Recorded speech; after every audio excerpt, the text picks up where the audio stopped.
From the Diary of a Little Girl, Day 1. Mom is in the hospital right now because she's going to have a baby. I want to cook her something delicious. Day 2. Today I made meat soup with vegetables for Mom.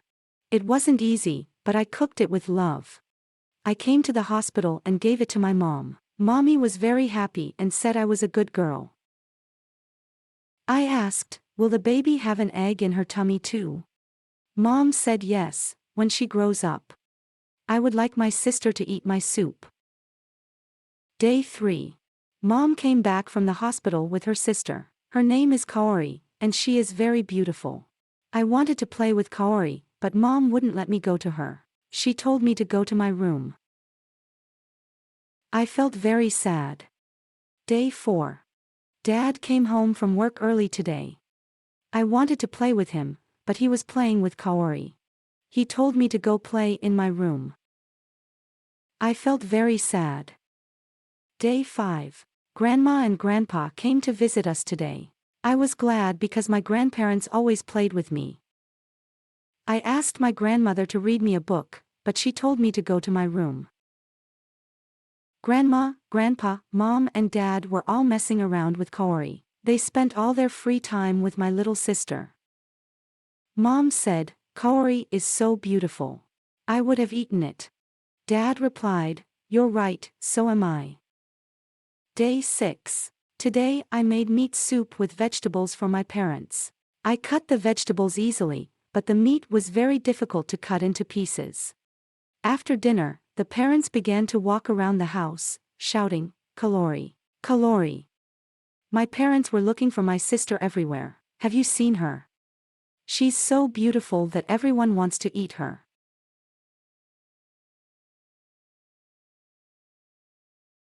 There were 5 of us then. We enjoyed life and were not afraid of anything. Now I'm sitting in a wheelchair, wrapping a blanket around my legs, and writing in a notebook with nothing to do. Now it's just me. Graduation. We, 3 girls and 2 guys, are best friends who have just received diplomas. How could we not celebrate it? I don't remember which of us suggested a boat ride.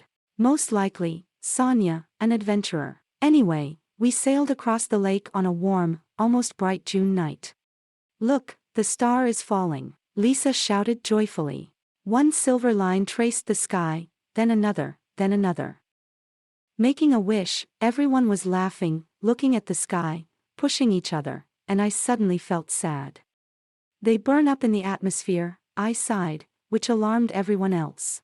What are you doing? Nina was surprised. Slender brown-haired woman with a short haircut. These are not stars, but meteors, I explained, and they burn up in the atmosphere. Oh, come on, Nina laughed, shouted to the others. Vika feels sorry for meteors. I didn't say I felt sorry for them, I objected, but they didn't listen to me. Sonia winked at me, pointing to another shooting star. There were a lot of them that night. I wished that it would not burn. Don't be sad. Before I could answer, there was a deafening whistle, then a crack, and half of the deck flew apart. One of the girls screamed. He pushed me into the water with a shout. The next moment, the boat was sufficed by a wave of unnatural red fire, hot, pollinating, reflected by the boiling water. The boat was rushing, engulfed in flames and crumbling, and I heard an inhuman scream coming from it. I tried to grab hold of Sledge's hand, but the whirlpool from the sinking wreckage caught me, pulling me into the depths.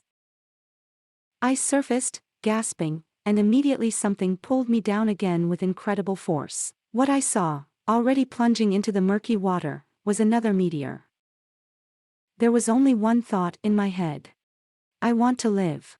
And I, choking on dirty water, went to the bottom. And I woke up in a hospital room, covered in some tubes and sensors. It's been 2 days since they found me on the shore. No one believed that a meteorite had crashed into our boat, and over time I began to doubt it myself.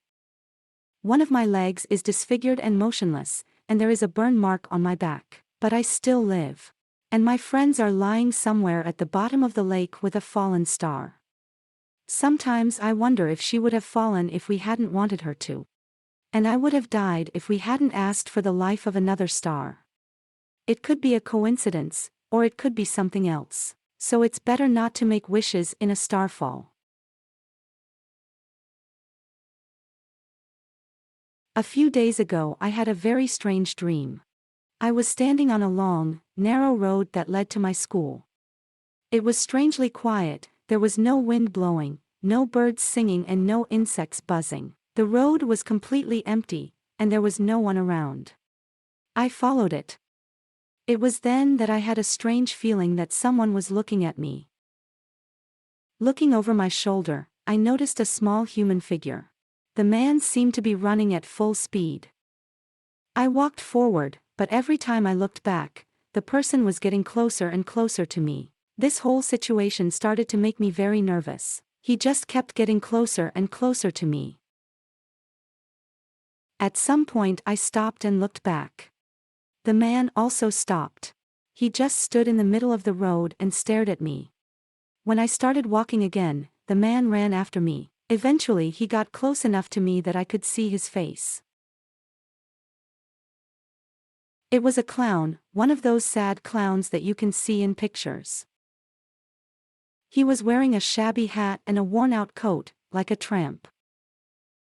The way he was looking at me really scared me, and for a moment I thought, if he catches me, I'm finished. I wanted to run, but for some reason I couldn't do it. My legs became heavy and I could barely lift them. All I could do was keep going like before. The clown was getting closer and closer. The next time I looked back, I could see his eyes. They were crying. I saw my school in the distance and felt relieved. That you told me that if I could get there before the clone caught me, I'd be saved. When I was at the main gate of the school, I looked back for the last time. The clown was right behind me. He grabbed my shoulder and turned me around. The scariest thing was his face. It wasn't evil at all. On the contrary, it was a desperate, doomed look. Tears streamed down his painted cheeks. I caught myself, he said.